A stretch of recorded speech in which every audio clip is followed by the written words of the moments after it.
외국 기업이 호소한다. 한국서 사업 못하겠다. 어떻게 생각하면 이 말 자체가 저는 굉장히 충격이라고 생각을 합니다. 그만큼 말입니다. 외국인들이 대한민국에 투자하기를 꺼릴 수도 있고요. 투자한 돈을 끌고 나갈 수도 있습니다. 사실 중국에서 외국인들이 탈출하는 이유가 시진핑의 공동부유 정책, 이게 핵심이잖아요. 너도 나도 부자 되자는 정책이 공동부유 정책인데, 그러다 보니까 말입니다. 외국인도 빠져나가는 데다가 심지어 중국인도 빠져나갑니다. 그래서 지금 중국 경제가 최악의 상황으로 점점 치닫고 있거든요. 지금 말입니다. 우리 상황을 보면 별반 다르지 않는 것 같아요. 예, 외국인 기업들이 한국에서 사업 못하겠다 이런 얘기가 나온다는 것은 저는 굉장히 충격적인 요소라고 봅니다. 예, 외국 기업인들은 이렇게 이야기합니다. 파업 중인 노조가 집 바로 앞에서 피켓팅 시위를 벌였습니다. 가장으로서 가족의 안전에 큰 위협을 느끼고 있습니다. 자녀가 등교하는 시간에도 예외는 없습니다. 여러분들은 소름 끼치지 않으세요? 그게 항의의 표시라고 이야기는 하지만요. 가정이라는 것은요. 인간의 최후의 보루입니다. 그런데 그 가정 앞에 가서 피켓을 들고 으쌰으쌰 하면 그 아이들과 그 가족은 어떻게 될까요? 이것은 어떻게 생각하면 마치 인민군들이 이게 말입니다. 인민재판을 하는 것 같아요. 이래서는 안 되잖아요. 외투기업의 사장들이 이것을 위협으로 느낀다는 것은요. 진짜 크나큰 충격입니다. 실질적으로 외투기업들은 뭐라고 이야기하나 하면요. 일부 노동조합은 법의 테두리를 넘는 활동을 아무렇지 않게 생각합니다. 고용의 경직성도 심각합니다. 노동시장이 선진화하지 않는다면 한국은 더 이상 외국 기업의 투자 대상지로 매력적이지 않습니다. 아예 대놓고 이야기합니다. 저는 이렇게까지 외투기업들이 이야기를 한다는 것은요. 대한민국에서 사업하기가 그만큼 어렵다 이런 뜻으로 해석을 합니다. 사실 외투기업 200개를 대상으로 조사를 해보니까 핵심적인 것은 그거예요. 고용의 유연성이 없다. 한번 고용하면 죽어난다 이거예요. 사실 이거는 외투기업만 느끼는 것이 아니라 국내 기업들도 느끼고 있거든요. 외투기업의 23.5%가 고용의 유연성 지적을 했습니다. 쉽게 말하면 한번 고용을 하면 내보내기가 굉장히 어렵다는 거예요. 이게 핵심이고요.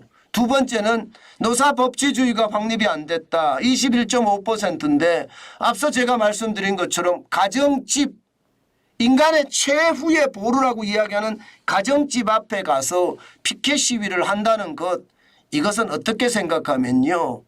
개인의 아주 심각한 사생활까지 침해를 한다는 뜻이니까 문제가 심각하죠. 여기에다가 직무나 성과 중심의 임금체계, 저는 이거 당연해야 된다고 생각합니다. 선진국으로 가면 갈수록 자유민주주의와 시장경제를 존중하는 대한민국이라면 직무나 성과 중심으로 임금체계가 바뀌어야 되는 것 당연합니다. 무조건적으로 호봉으로 많이 오래 근무했다고 많이 주는 것은 이제 탈피해야 됩니다. 그만큼 말입니다. 경제활동 인구가 줄었고요. 합계 출산율도 0.7까지 세계 최악으로 줄어들었습니다. 여기에 근로시간 유연화 문제도 14%를 지적할 정도입니다. 그만큼 말입니다. 외투기업은 대한민국에서 지금 가장 심각한 게 노동개혁을 해야 된다. 이 말이잖아요. 결국이요. 노동개혁의 어떤 당연성이라고 해야 되나요? 당위성이라고 해야 되나요? 이런 것이 심각하다고 지금 이야기합니다. 사실 윤석열 정부는요, 노동개혁을 한다고 했습니다. 그래서 노동개혁을 통해서 생산성을 향상시킨다고 했어요. 지금 노동의 말입니다. 생산성은 우리는 최저임금을 봤을 때 중위임금 대비 세계 최고거든요. 그런데 노동 생산성은 세계 최고가 아닙니다. 노동 생산성은요, 독일이나 프랑스나 이탈리아나 영국이나 미국이나 이런 쪽은요, 노동 생산성이 굉장히 좋아요. 그런데 대한민국은요, 시간당으로 따졌을 때 46.5달러입니다. 일본의 49.1달러보다도 처지고요. 미국의 85달러보다는 완전히 처집니다. G7의 평균이 74.2달러인데 여기에도 턱없이 부족하고요. 결국 말입니다. 노정은 투쟁만 할 뿐이지 생산성 향상을 위해서는 그 어떤 활동도 하지 않는다. 저는 그런 생각이 너무나 많이 듭니다. 게다가 노조를 어떻게 할라치면 법치주의까지 무시가 되는 그런 상황이 되니 이게 노동개혁이 없이는 지금 대한민국은 점점 중국과 닮아가는 것은 아닌가, 저는 그렇게 생각합니다. 사실 작년까지 말입니다. 외국인 직접 투자를 역대 최고 실적으로 달성을 했습니다. 2023년에 327억 2천만 달러를 유치하면서 역대 최고였거든요. 이게 말입니다. 앞으로 327억 2천만 달러가 아니라 3,272억 달러를 유치하기 위해서라도 말입니다. 여러분, 세계 스탠다드라고 해야 되나요? 글로벌 스탠다드라고 해야 되나요? 그런 노동개혁의 원칙이 저는 적용이 돼야 된다고 보고요. 마치 유럽처럼 가는 게 뭔가 표준으로 가는 것처럼 생각하시는 분들도 많은데요. 유럽을 가든 미국을 가든 중요한 것은 그게 아닙니다. 분명한 것은요, 노동도 우리만의 어떤 원칙을 가지고 시장에 접근해야 된다는 것, 지금 그 어느 때보다 필요하지 않느냐 이렇게 생각합니다. 무조건적으로 말입니다. 호봉 중심으로 가는 것, 저성과자 해고도 어렵다는 것은 기업의 경쟁력도 떨어뜨릴 수 있을 뿐만 아니라요, 법치주의를 훼손하고 있다는 것은요, 노사 관계의 기본적인 관계도 말살되고 있다. 저는 그렇게 생각을 합니다.